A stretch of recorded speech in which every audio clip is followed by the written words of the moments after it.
Hi everyone, welcome to Global Online. This is Ankita Sood. So students, teaching aptitude के last lecture में हमने देखे थे learners के कुछ इंपॉर्टेंट कैरेक्टरिस्टिक्स जो कि एग्जाम में ज़रूर एज इट इज़ आ सकते हैं। कुछ और कैरेक्टरिस्टिक्स बाकी हैं जो बहुत ज़्यादा इंपॉर्टेंट भी हैं, उनको आज इसके सेशन में हम कवर करने वाले हैं। आगे बढ़ने से पहले आपको बता दूं कि इस एग्जाम को क्वालिफाई करने के लिए पेपर वन बहुत ज़्यादा इंपॉर्टेंट होता है एंड इसके लिए कंप्लीट कोर्स भी हमने लॉन्च किया है जो कि एग्जामिनेशन के पैटर्न के हिसाब से ही प्रिपेयर किया गया है। यहाँ पर हम आपको full syllabus video lectures provide करवाते हैं, साथ ही एग्जाम से पहले आपका पूरा सिलेबस कवर करवाने की भी श्योरिटी देते हैं। हिंदी इंग्लिश दोनों लैंग्वेजेस में कोर्स अवेलेबल है। यहाँ पर बहुत ही सिंपल लैंग्वेज में रियल लाइफ एग्जाम्पल के साथ आपका हर एक कॉन्सेप्ट क्लियर करवाया जाएगा। साथ ही आपको फुल सिलेबस नोट्स मिलेंगे पीडीएफ के फॉर्मेट में, जिससे इजीली आप मोबाइल फोन में भी कभी भी पढ़ सकते हो। फुल सिलेबस मॉक टेस्ट है जहां से एज इट इज क्वेश्चंस आते हैं एंड यहीं से आप सभी स्टूडेंट्स इजीली 80 प्लस स्कोर करके अपना सिलेक्शन पक्का कर सकते हो। फाइनल रिवीजन के लिए 2000 प्लस एमसीक्यू क्वेश्चन बैंक है जिसके अंदर आपको previous year questions, repeated and most expected questions मिल जाएंगे, वो भी सॉल्यूशन एंड डिटेल्ड एक्सप्लेनेशन के साथ। सो स्टूडेंट्स, गिवन नंबर्स पर कांटेक्ट करके आप इसको जरूर ज्वाइन कर लीजिए। इसके लिए सिर्फ एक ही बार फीस देनी है, 2000 रुपीज। फ्री वीडियोस के लिए ग्लोबल ऑनलाइन ऐप को जरूर डाउनलोड करना। स्टोर सेक्शन पर सर्च बार में आपको कोर्स का नाम लिखना है। इसके ओवरव्यू के बाद कंटेंट पर क्लिक करते ही आप यहाँ पर देख सकते हो फ्री डेमो वीडियोस अवेलेबल हैं। यूनिट वाइज फोल्डर्स हैं जहां पर आपको theory lectures, MCQ lectures and test मिल जाएंगे। ये बेस्ट कोर्स है एग्जाम को क्वालिफाई करने के लिए एंड इसके अलावा आपको कहीं से भी कुछ और पेपर वन में पढ़ने की जरूरत नहीं है, इस बात की मैं आपको श्योरिटी देती हूँ। सो गिवन नंबर्स पर भी कॉन्टैक्ट करके आप इसको जल्दी से ज्वाइन कर सकते हो। फ्रेंड्स, पेपर वन यानी कि पेपर वन में यूनिट वन यानी कि टीचिंग एप्टीट्यूड का ये कंप्लीट सिलेबस है। अभी तक हमने ये वाला कंप्लीट सेक्शन कवर कर लिया है एंड आज हम लोग इंडिविजुअल डिफरेंसेस, ये टॉपिक इधर है, and adolescent and adult learners के कैरेक्टरिस्टिक्स को डिस्कस करने वाले हैं। आते हैं अपने टॉपिक की ओर, जिसमें हम बात कर रहे हैं अडोलेसेंट एंड अडल्ट लर्नर्स की। तो प्रीवियस वीडियो में आपको मैंने बताया था कि अडोलेसेंट लर्नर्स होते हैं यानी कि किशोर बच्चे, किशोर अवस्था जो होती है, ये होता है 10 साल से लेकर के लगभग 16-17 साल तक के जो बच्चे होते हैं, वो आते हैं अडोलेसेंट कैटेगरी में। दूसरे होते हैं अडल्ट लर्नर्स जो कि 18 प्लस लर्नर्स होते हैं।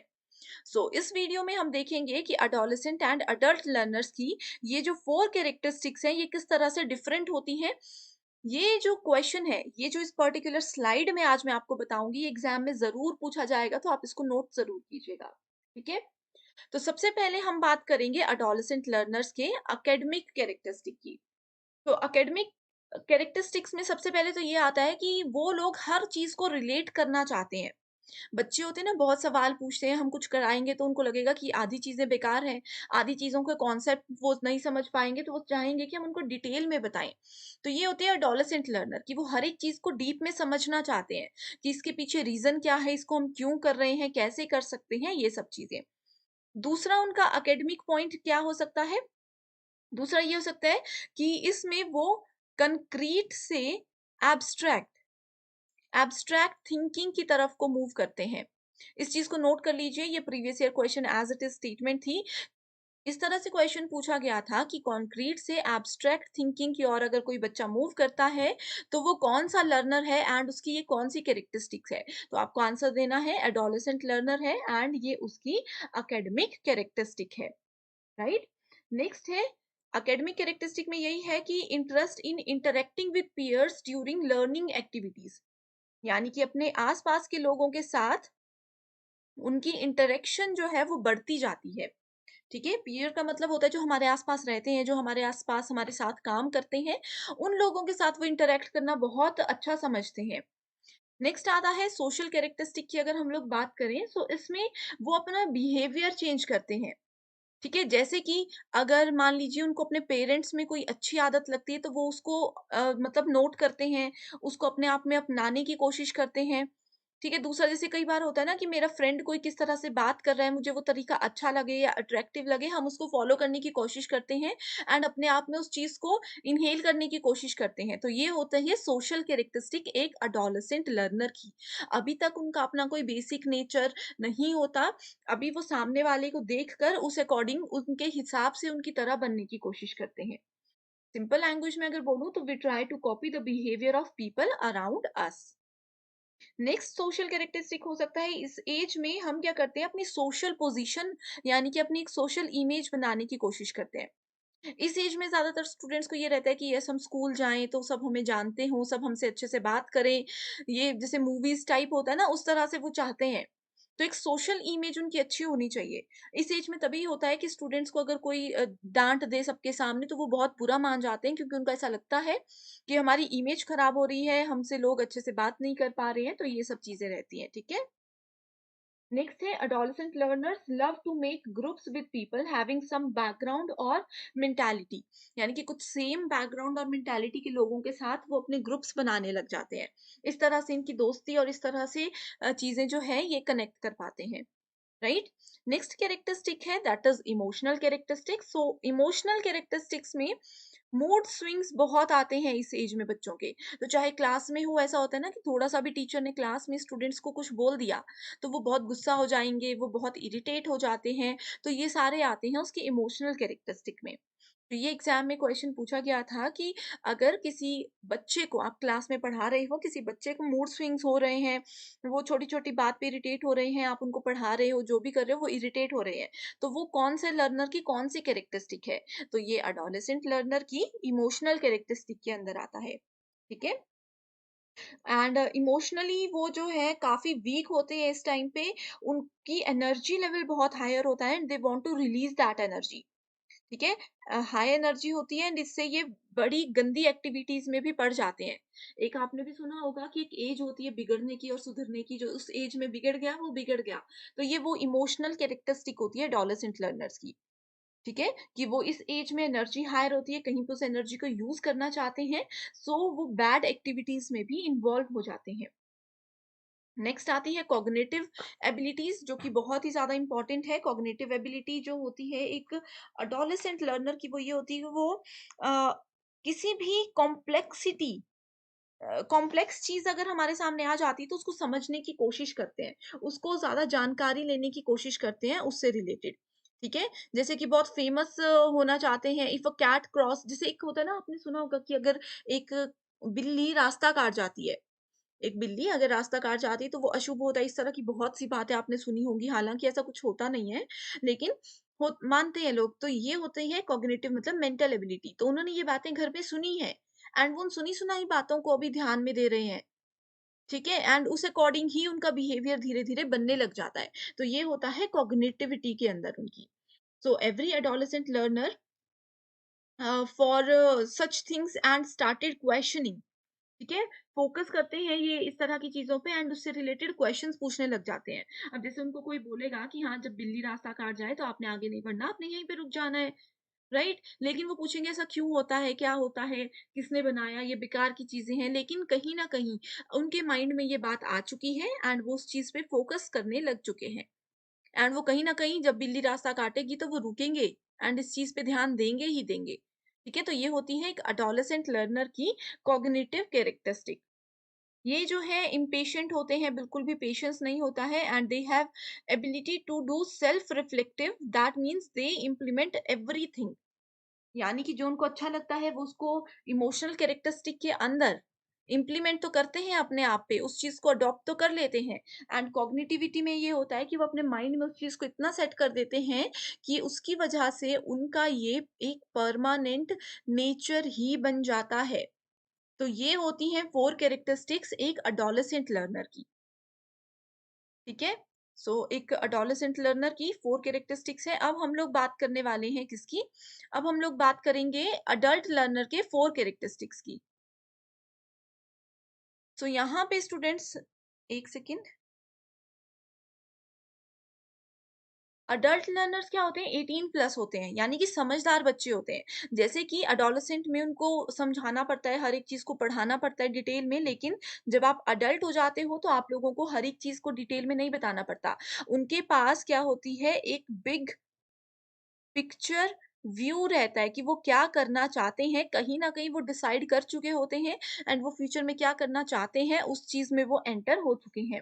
It require big picture view of what they are learning and they need to know how small parts fit into large landscape. यानी कि adult learners know how to get big things if we start preparing today. इस age में हमें पता होता है कि आज अगर हम पढ़ने लगेंगे तो आने वाले 1 से 2 साल में हम किस लेवल पे पहुँच जाएँगे, हम क्या-क्या कर सकते हैं, कहाँ-कहाँ तक पहुँच सकते हैं। तो ये चीज़ें बहुत होती हैं, ठीक है? एंड इसके साथ ही एकेडमिक की बात करें तो ये होते हैं रिज़ल्ट ओरिएंटेड। यानी कि इनको अच्छे रिज़ल्ट चाहिए होते हैं एंड ये रिज़ल्ट पे इतना फ़ोकस करते हैं, रिज़ल्ट का इनको इतना वो रहता है कि अपना जो हार्ड वर्क है वो अच्छे से करते हैं, जो काम है वो अच्छे से करते हैं। ठीक है, they are result oriented, that means they have specific expectations for what they will get out of learning activities, and if they know that they can't achieve that goal then definitely they will give up.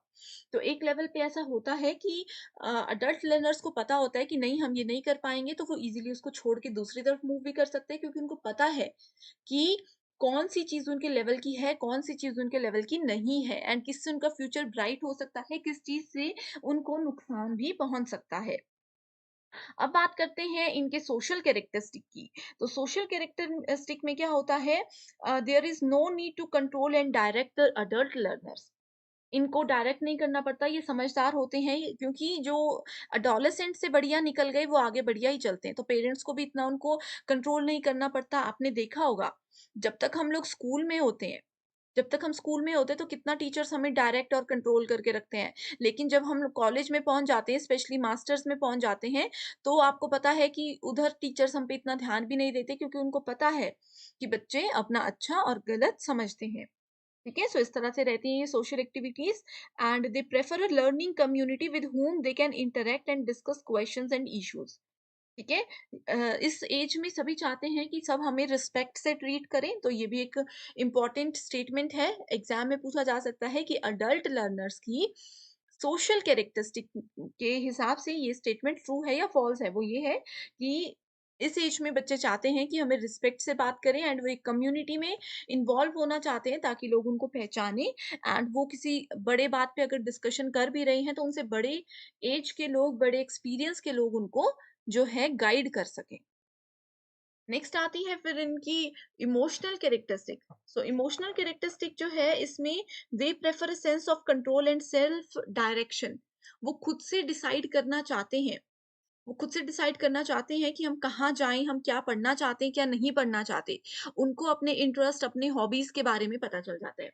यानी कि plus two तक तो हमें पता है हमें common चीज़ें पढ़नी है, लेकिन कॉलेज लेवल तक हम लोगों को ये समझ आ जाता है कि मुझे जैसे कि आर्ट्स यानी कि ड्राइंग वगैरह चीज़ों में, आर्ट, ड्राइंग इन चीज़ों में इंटरेस्ट है, या फिर मुझे डॉक्टर बनना है, या फिर मुझे जो भी करना है, इंजीनियरिंग करनी है, तो कौन से फील्ड में इंजीनियरिंग करनी है।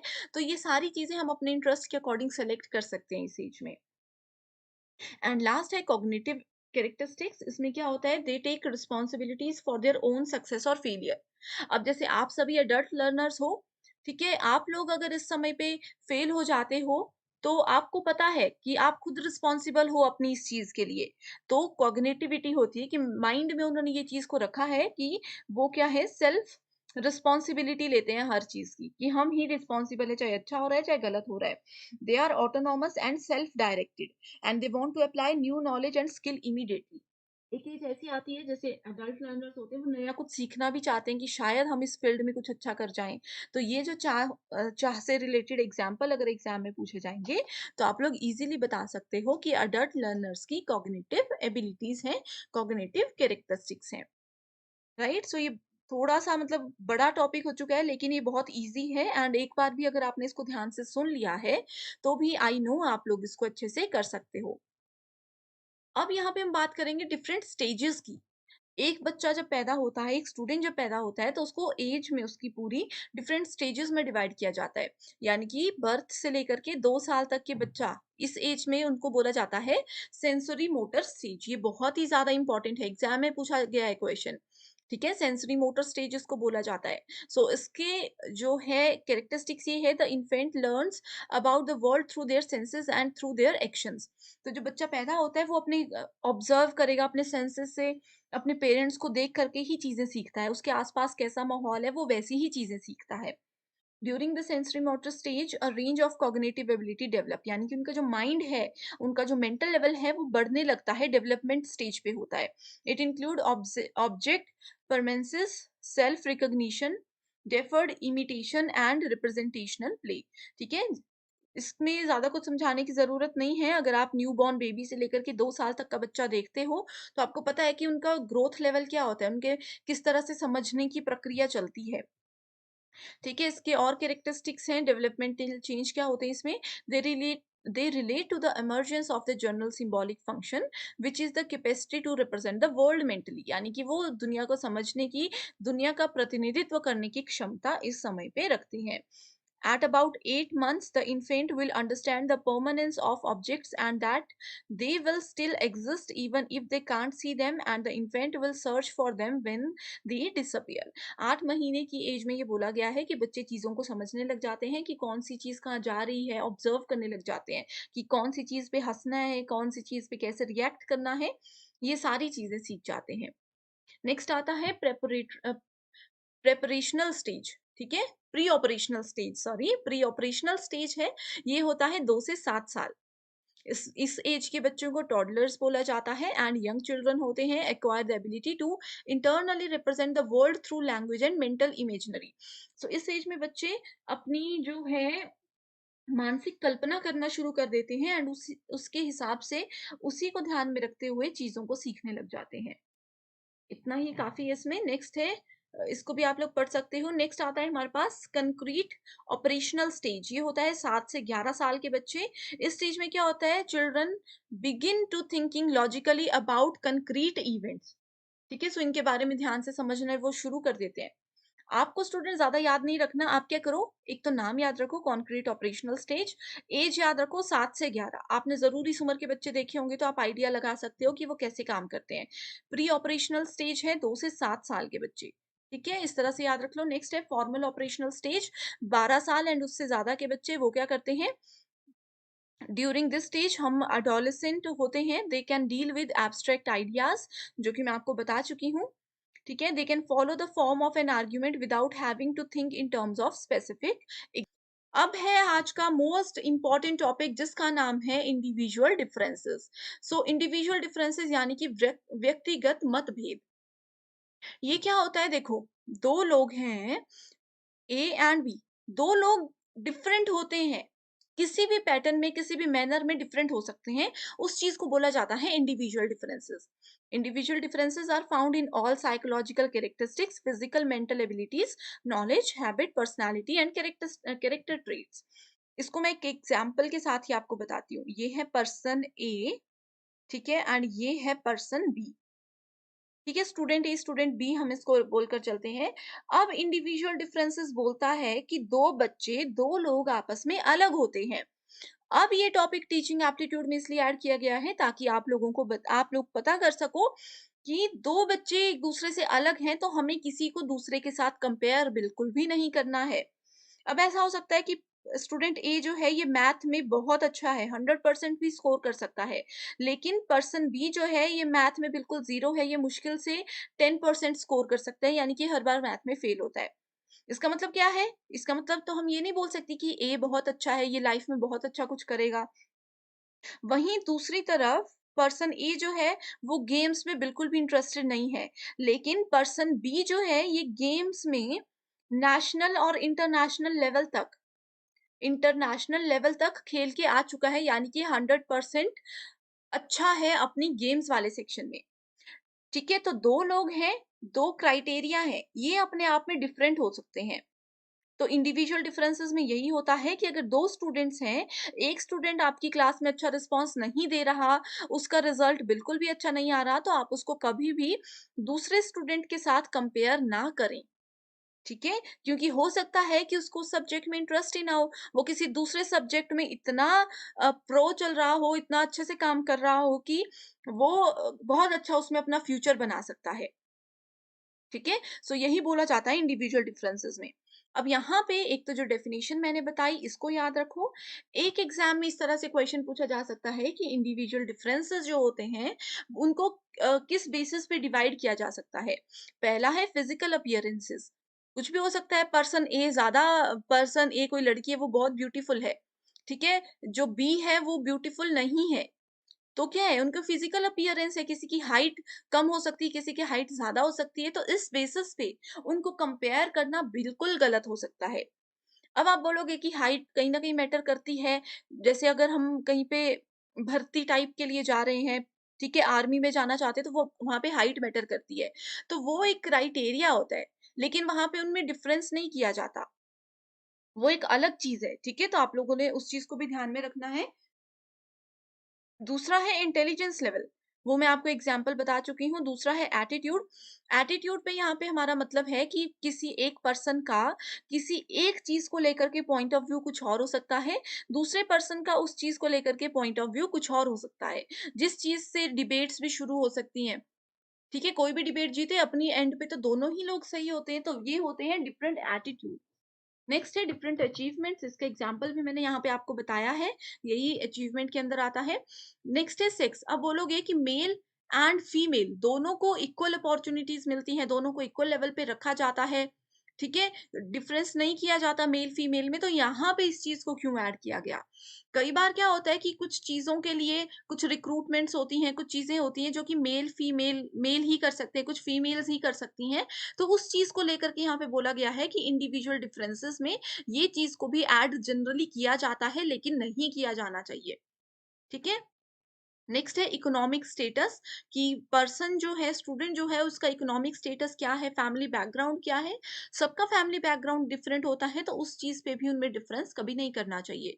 इमोशन, इमोशन तो आपको पता ही है कि कौन कैसा बिहेवियर वाला है, किसकी क्या पर्सनालिटी है, ठीक है, तो वो भी बहुत इंपॉर्टेंट होते हैं। अब जैसे जो ज्यादा इमोशनल स्टूडेंट है, ठीक है, उसको आप थोड़ा-सा डाँट लो, वो रोने लग जाएगा, ठीक है? वो उस बात को दिल पे ले लेंगे एंड हो सकता है कि वो उस चीज़ को लेकर के पढ़ाई बिल्कुल ही छोड़ दे, या फिर वो हो सकता है कि वो इतना ज़्यादा पढ़ ले कि यस, आज मुझे डाँट पड़ी है, आगे से नहीं पढ़नी चाहिए।